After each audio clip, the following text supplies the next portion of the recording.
Hi guys! So, meron naman tayong vlog which is ang ating night routine. So, ang basically lang na nilalagay ko is ang ating serum. Ayan. So, nakatulong to guys sa pag-heal ng aking mga marks and ng aking pimple. Ayan guys, 'di ba ang kinis na, 'di ba? As you can see, meron akong mga pimples before. O, 'di ba? Ngayon, fresh na tayo kahit papaano. So, minamassage ko siya ng ating aquasha and ayan, para at least super ano lang.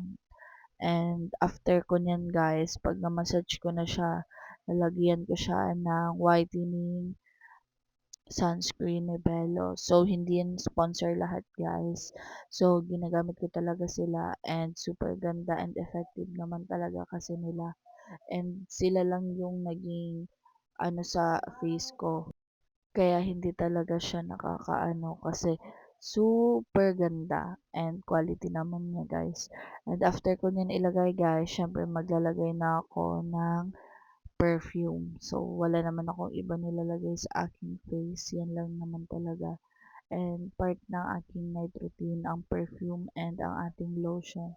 So, yan. Yung lotion na yan, guys, is nabili ko lang siya sa Watson. And pwede siyang gamitin for perfume na din and super bango na din. Dahil meron na din siyang whitening and moisturizer. And after nyan, guys, nagtimpla na ako niyan ng coffee. And ayan, so, nagwa-watch din ako niyan ng some vlogs na makakaano ako ng motivation. And yun lang guys. Thanks for watching.